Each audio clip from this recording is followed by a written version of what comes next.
नमस्कार दोस्तों, मैं हूं दिनेश सिंह और आप देख रहे हैं Dinesh Singh ji geography YouTube channel. मित्रों, जैसा कि राजस्थान के भौतिक प्रदेशों की चर्चा चल रही है और राजस्थान की भौतिक प्रदेशों की चर्चा में आज का हमारा टॉपिक रहेगा अरावली पर्वतीय प्रदेश। अरावली पर्वतीय प्रदेश की बात करते हैं तो सबसे पहली बात आती है कि अरावली एक वलित पर्वत है। कैसा पर्वत है साहब? वलित पर्वत है। वलित का मतलब यह पर्वत वलन से बना हुआ है। वलन का मतलब जब दो ठोस प्लेटें आमने सामने संचलन करती हो और बीच का धरातल कमजोर होने की वजह से ऊपर की ओर उठ जाता हो तो एक ऐसी स्थलाकृति जो बनती है उसे हम नाम देते हैं जी वलन। यानी दो प्लेटें, एक प्लेट इधर से संचलन करती है और दूसरी प्लेट अगर इधर से संचलन करती है और बीच का धरातल कमजोर होने की वजह से ऊपर की ओर उठ जाए तो इस प्रकार की एक स्थलाकृति का निर्माण होता है जिसे हम लोग कहते हैं वलन। मित्रों, हमारी अरावली पर्वत भी लगभग इसी प्रक्रिया से बना हुआ एक पर्वत है। दूसरी कंडीशन आती है कि अरावली एक अवशिष्ट पर्वत है। अरावली कैसा पर्वत है? अवशिष्ट पर्वत है। मित्रों, हम आपको बता दें कि अवशिष्ट इसलिए है क्योंकि यह पर्वत लगभग प्री कैम्ब्रियन काल का है। यह पर्वत लगभग कैम्ब्रियन काल का पर्वत है और कैम्ब्रियन काल का पर्वत होने की वजह से इतना लंबा कालक्रम इन्होंने तय किया है। इसी वजह से जलवायु का इस पर बड़ा प्रभाव पड़ा है। जलवायु का बड़ा प्रभाव पड़ा है जिसमें चाहे सूर्य तप हो, पवन हो, चाहे सूर्य तप हो, पवन हो, अपर्दन हो, अपक्षय हो, अनाच्छादन हो, इन सभी क्रियाओं का प्रभाव, चाहे वो भौतिक अपक्षय हो या रासायनिक अपक्षय हो, सभी प्रकार की क्रियाएं इस पर्वत पर हो चुकी है। इसी वजह से अब ये अपर्दित होकर के अपने अवशिष्ट रूप में बच गया है। ये अवशिष्ट रूप में बच गया है, इसीलिए ये बचा हुआ पर्वत है। कैसा पर्वत है साहब? बचा हुआ पर्वत है। मित्रों, अब बात करते हैं इसके क्षेत्रीय विस्तार के बारे में। तो अरावली का क्षेत्रीय विस्तार गुजरात से प्रारंभ होता है। गुजरात के पालनपुर से प्रारंभ होकर के राजस्थान में खेड़ ब्रह्मा होता हुआ ये खेतड़ी, सिंगाना होते हुए आगे की तरफ जाकर के दिल्ली में रायसीन की पहाड़ियों तक अपना फैलाव रखता है। इन्हीं रायसीन की पहाड़ियों में हमारे भारत के राष्ट्रपति जी का भवन विद्यमान है। मित्रों, यह पर्वत गुजरात से प्रारंभ होकर के दिल्ली की रायसीन पहाड़ियों तक इसका विस्तार है। इस पर्वत की कुल लंबाई की अगर बात करें तो लगभग 692 किलोमीटर इसकी कुल लंबाई है सर। उसमें से खेड़ ब्रह्मा से खेतरी तक का एरिया जो है, यानी राजस्थान का जो एरिया है वो लगभग 550 किलोमीटर का हिस्सा है सर, जो कि इस कुल पर्वतीय क्षेत्र का लगभग 80% हिस्सा रखता है।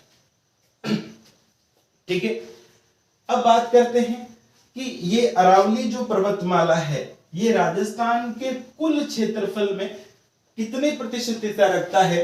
तो ये राजस्थान के कुल क्षेत्रफल में लगभग 9% हिस्सा रखता है, जहां पर लगभग 10% जनसंख्या भी निवास करती है। यहां पर जनसंख्या कितनी रहती है साहब? 10% जनसंख्या भी यहां पर रहती है सर। ठीक है, अब बात करें कि ये पूरा का पूरा जो क्षेत्र है इसकी जलवायु की बात करें तो जलवायु यहां पर उप आर्द्र प्रकार की है। उप आर्द्र प्रकार की यहां पर जलवायु है। वर्षा की बात करें तो लगभग 50 सेंटीमीटर से लेकर के 90 सेंटीमीटर के बीच में इस पूरे पर्वतीय क्षेत्र में वर्षा होती है। देखिए दोस्तों, यहां की कुल लंबाई, अरावली की कुल लंबाई 692 किलोमीटर, राजस्थान में हिस्सा पूछे तो 550 किलोमीटर। कितने प्रतिशत एरिया है? लगभग 80% एरिया। राजस्थान के कुल क्षेत्रफल में कितना हिस्सा है? तो 9% हिस्सा है। इसमें कितनी जनसंख्या रहती है? तो लगभग 10% यहाँ पर जनसंख्या भी निवास करती है। अब प्रश्न ये उठता है कि इस अरावली पर्वतमाला को क्यों पढ़ने साहब? तो राजस्थान में अरावली पर्वतमाला का अपना विस्तार है, अपनी विशेषताएं हैं। देखिए, सबसे पहली विशेषता का जिक्र अगर हम करें, हम अगर अपनी सबसे पहली विशेषता की बात करें तो पहली विशेषता में हम ये कह सकते हैं कि साहब ये अरावली पर्वतमाला राजस्थान को दो हिस्सों में विभाजित कर देता है। एक तो मरुस्थलीकरण वाले जिले और दूसरा गैर मरुस्थलीय प्रदेश। यानी एक तरफ मरुस्थलीय प्रदेश और दूसरी तरफ गैर मरुस्थलीय प्रदेश कर देता है। दूसरी बात, ये अरावली पर्वतमाला की वजह से रेगिस्तान मार्च में कमी हुई है। यानी कि अगर ये पर्वत नहीं होता तो राजस्थान का बहुत बड़ा हिस्सा रेगिस्तान में तब्दील हो चुका होता। इसी पहाड़ी की वजह से ये रेगिस्तान आगे बढ़ने से रुक रहा है साहब।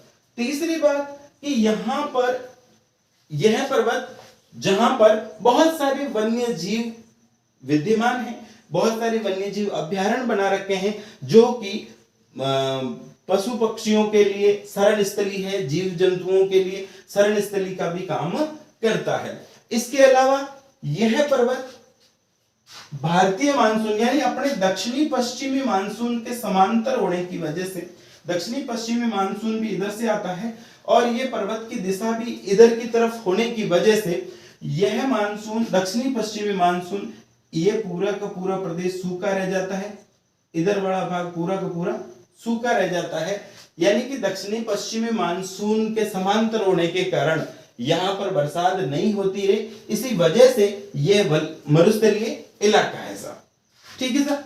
अब अपन बात कर लेते हैं कि यहाँ पर बहुत सारी ऐसी जिले हैं जो पर्यटन स्थलों का काम भी कर रही है। केवल पेयजल और सिंचाई का काम ही नहीं करती, पेयजल और सिंचाई की व्यवस्था करने के साथ साथ ये पर्यटन के स्थल के रूप में भी उभर करके सामने आई है साहब। इसी वजह से इस अरावली पर्वतमाला का हमको जिक्र करना बहुत जरूरी है साहब। अब मोटे रूप में बात करते हैं कि अरावली को मुख्य रूप से 3 भागों में हम विभाजित कर सकते हैं। मुख्य रूप से 3 भाग। सबसे पहले हम बात करते हैं दक्षिणी अरावली का। दक्षिणी अरावली का मतलब ये वाला हिस्सा दक्षिणी अरावली का ये बड़ा हिस्सा, ये भाग दक्षिणी अरावली, ये बड़ा भाग मध्य अरावली में और ये बड़ा भाग उत्तरी अरावली में। तो ये तो कहलाएगा मध्य अरावली, ये हिस्सा कहलाएगा उत्तरी अरावली और ये बड़ा हिस्सा कहलाएगा दक्षिणी अरावली। ये बड़ा हिस्सा दक्षिणी अरावली। सबसे पहले हम बात करें कि दक्षिणी अरावली की बात करते हैं तो दक्षिणी अरावली मुख्य रूप से सिरोही में, उदयपुर में, राजसमंद में और थोड़ा बहुत हिस्सा चित्तौड़ का भी अपन ले सकते हैं। तो देखो, डूंगरपुर का कुछ हिस्सा, उदयपुर का, सिरोही का, इधर आगे जाए तो राजसमंद का हिस्सा इसमें शामिल होता है। ये पूरी तरह पर्वतीय क्षेत्र है। यानी इसका भौगोलिक डिवीजन देखा जाए तो ये पूरी तरह पर्वतीय हिस्सा है। यहां पर इस पूरे अरावली की सबसे ऊंची चोटियां इसी पर्वत में है। यहाँ का फैलाव भी ज्यादा है और सबसे ज्यादा ऊंची चोटियां भी इसी हिस्से में पड़ती है सर। हम बात कर लेते हैं सिरोही की। तो सिरोही में माउंट आबू नाम की एक जगह है। सिरोही में माउंट आबू नाम की जगह है और माउंट आबू की में यहाँ पर छोटी मोटी बहुत सारी पहाड़ियां हैं, लेकिन सबसे ऊंची अगर कई पहाड़ी है तो माउंट आबू में है, सिरोही में, सिरोही के माउंट आबू में है सा, और माउंट आबू में, सिरोही के माउंट आबू में। और सबसे ऊंचे पर्वत का नाम है गुरु शिखर। सबसे ऊंचे पर्वत का नाम क्या है? गुरु शिखर। गुरु शिखर पर्वत है। इसकी ऊंचाई अगर देखा जाए तो 1722 मीटर ऊंची पहाड़ी है सर। 1722 मीटर है सर। ठीक है। अगर इसका फिट देखा जाए कि 1722 मीटर की पहाड़ी कितने फिट की है तो ये 5650 फीट है सर। 5650 50 फीट ऊंची पहाड़ी है। ये राजस्थान की सबसे ऊंची पहाड़ी है। इस अरावली पर्वतमाला की भी सबसे ऊंची है और पूरे राजस्थान की भी सबसे ऊंची पहाड़ी का नाम क्या है साहब? तो गुरु शिखर है साहब।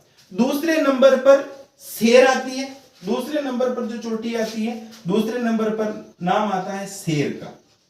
कौन सा पहाड़ है साहब? शेर पर्वत है, जिसकी ऊंचाई लगभग 1597 मीटर है। दूसरा पर्वत शेर है और ये 1597 मीटर ऊंचा पर्वत है साहब। पहला पर्वत गुरु शिखर, दूसरा पर्वत शेर, तीसरा पर्वत देलवाड़ा, चौथा पर्वत जरगा और पांचवा पर्वत अचलगढ़ आता है साहब। ठीक है, पहला गुरु शिखर, दूसरा शेर, तीसरा देलवाड़ा, तीसरा पर्वत आता है देलवाड़ा, फिर जरगा और फिर अचलगढ़ सर। ठीक है सर, जरगा अचलगढ़। देखो सर, देलवाड़ा की अगर ऊंचाई की बात करें तो देलवाड़ा लगभग 1442 मीटर ऊंचा है, ये 1431 मीटर ऊंचा है। बाकी अचलगढ़ का तो आपको पता ही है, अचलगढ़ 1017 मीटर ऊंचा है सर। ठीक है सर, तो ये है राजस्थान की टॉप 5 यानी कि सबसे ऊंचाई वाली 5 पर्वत श्रेणियां हैं, जिसमें पहला है गुरु शिखर, दूसरा है शेर, तीसरा है देलवाड़ा, चौथा है जरगा और पांचवा है अचलगढ़। देखिए दोस्तों, यह है अरावली पर्वतमाला की सर्वोच्च ऊंचाई है और ये लगभग सभी पहाड़ियां दक्षिणी अरावली में पड़ती है सर। ठीक है, ये पूरा का पूरा जो क्षेत्र है दक्षिणी अरावली का, वो उसमें केवल यही पहाड़ियां नहीं है, इसके अलावा कुंभलगढ़ भी है, गोगुंदा भी है।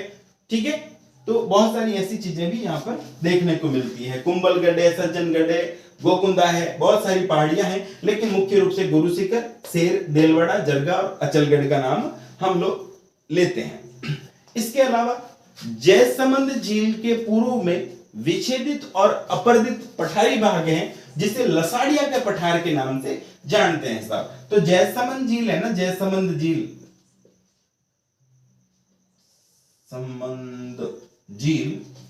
जयसमंद झील के पूर्व में विच्छेदित और अपर्दित पठारी भाग है, जिसे हम लोग लसाड़िया के पठार के नाम से भी जानते हैं सब। ठीक है, इसके अलावा उदयपुर के आसपास में पर्वतों का क्रम फैला हुआ है। उदयपुर है, उदयपुर के आसपास, उदयपुर के घेरते हुए एक पर्वतों का क्रम है, जिसे गिरवा के नाम से जानते हैं। यानी उदयपुर के आसपास वाली पहाड़ियां हैं, उदयपुर के आसपास वाले पहाड़ हैं, आसपास वाले पहाड़ गिरवा कहलाते हैं। क्या कहलाते हैं जी? गिरवा कहलाते हैं। आसपास वाले पहाड़ गिरवा कहलाते हैं। आबू पर्वत के पश्चिम की तरफ अगर चले जाएं तो आबू पर्वत के पश्चिम की तरफ मुख्य पर्वत है डोरा पर्वत। सिवानी पर्वतीय क्षेत्र में जो गोलाकार पहाड़ियां हैं वो 56 की पहाड़ियों के नाम से जानी जाती है, जिसको हम नाकोड़ा पर्वत के आसपास मानते हैं साहब। ठीक है सर, इसके अलावा जालोर में भी कुछ पहाड़ है जो फेमस हैं साहब। जालोर की तरफ भी कुछ पहाड़ है जो फेमस है, जैसे रोजा भाकर है, इसराना भाकर है, आदि पहाड़ जो है वो जैसलमेर के भी फेमस है। अब बात करते हैं मध्य अरावली की। तो मध्य अरावली की बात करें तो इसका मुख्य फैलाव अजमेर जिले के आसपास अपन को देखने को मिलता है। यह पर्वत श्रेणी मुख्य रूप से एक तरफ ये पूरी तरह पर्वतीय भाग है और इसके दूसरी तरफ अगर जाएंगे तो पूरी तरह मरुस्थलीय भाग यानी समतल मैदानी भाग आ जाता है। तो एक तरफ तो इसका पर्वतीय भाग और दूसरी तरफ मैदान यहाँ पर देखने को मिलता है। इस क्षेत्र की मुख्य विशेषताओं में, मुख्य चोटियों में अगर बात करें तो हम तारागढ़ की बात करते हैं। एक चोटी है तारागढ़ की पहाड़ी और तारागढ़ की पहाड़ी की ऊंचाई 873 मीटर की ऊंचाई रखती है सब तारागढ़ की पहाड़ी। लेकिन इस क्षेत्र के सबसे ऊंची जो चोटी है वो ब्यावर के टोडगढ़ तहसील में है। ब्यावर के टोडगढ़ में, माफी चाहता हूं दोस्तों, ब्यावर के टोडगढ़ में है और टोडगढ़ में मयाजी श्रेणी है जो कि सबसे ऊंची श्रेणी है यहाँ की टोडगढ़ के आसपास। टोडगढ़ में मयाजी श्रेणी जो सबसे ऊंची श्रेणी है। इसके अलावा दोस्तों इसके अलावा इस पर्वतीय क्षेत्र में बहुत सारे दर्रे हैं जो ब्यावर के आसपास हैं, जैसे बर दर्रा है, परवेरिया दर्रा है, शिवपुर घाट दर्रा है, सुरा घाट दर्रा है, देबारी दर्रा है। तो ये इस पर्वतीय क्षेत्र की मुख्य विशेषताओं की, अगर मध्य राजस्थान की मध्य अरावली पर्वत की कुछ विशेषताओं की बात करें तो यहाँ पर ऊंचा पर्वत है तारागढ़ का पर्वत, जो उत्तर पश्चिम भाग में पड़ता है। तारागढ़ का पर्वत, यहाँ की इस पर्वत की सबसे ऊंची चोटी का नाम माराईजी चोटी है, जो कि 933 मीटर है। माराईजी चोटी है, माराईजी जी चोटी है, जो लगभग 933 मीटर ऊंची है, लगभग 933 मीटर ऊंची है। इसके अलावा इस पर्वतीय क्षेत्र में कुछ दर्रे हैं जो कि ब्यावर के आसपास देखने को मिलते हैं, जिसमें बर दर्रा है, परवेरिया दर्रा, शिवपुर घाट दर्रा है, सुरा घाट दर्रा है और देबारी दर्रा है। अब हम बात करते हैं उत्तरी अरावली की। तीसरा हिस्सा और लास्ट हिस्सा हमारा उत्तरी अरावली। इसका फैलाव अगर देखा जाए तो जयपुर में है, दौसा में है, अलवर में है, आदि क्षेत्रों में फैला हुआ है। और यहाँ के जो पहाड़ है वो दूर दूर तक फैले हुए हैं, यानी इकट्ठी श्रेणी ना होकर के दूर दूर तक के पहाड़ है, जिनको अलग अलग जगहों पर अलग अलग पहाड़ियों के नाम से जानते हैं। मुख्य रूप से सांभर गैप के बाद में, सांभर झील है, और सांभर झील के बाद में यहाँ सांभर गैप के बाद में यहाँ पर जो पहाड़ियां हैं सांभर गैप के बाद में उत्तर पूर्व की जो भी पहाड़ियां हैं, उत्तर पूर्व की पहाड़ियां जैसे पलसेन की पहाड़ी है, खेदरी की पहाड़ी है, और उत्तर पश्चिम वाली जो पहाड़ियां हैं उसमें शेखावाटी की पहाड़ी है, तोरावाटियों की पहाड़ियां हैं। तो यहाँ पर बहुत सारी ऐसी पहाड़ियां हैं जिसमें शेखावाटी और तोरावाटी की पहाड़ियां, और सांभर गैप के उत्तर पूर्व में पलखेत की पहाड़ियां स्थित हैं दोस्तों। इसके बाद अगर बात करें तो इस वाले क्षेत्र की सबसे ऊंची चोटी का नाम है, उत्तरी अरावली की सबसे ऊंची चोटी का नाम अगर हम बात करें तो रघुनाथगढ़ है। सबसे ऊंची चोटी का नाम, उत्तरी अरावली की सबसे ऊंची चोटी का नाम है रघुनाथगढ़। रघुनाथगढ़ है जो लगभग 1055 मीटर है साहब। इसकी ऊंचाई कितनी है साहब? 1055 मीटर की इसकी ऊंचाई रखती है साहब। ठीक है। इसके अलावा इस क्षेत्र में हर्ष पर्वत भी है, इसके अलावा खो पर्वत भी है, जयगढ़ की पहाड़ियां हैं, बरवाड़ा की पहाड़ियां हैं और बैराट की पहाड़ियां मुख्य रूप से उत्तरी अरावली की पहाड़ियां हैं। लेकिन सबसे ऊंची चोटी का नाम रघुनाथगढ़ है जो 1055 मीटर है।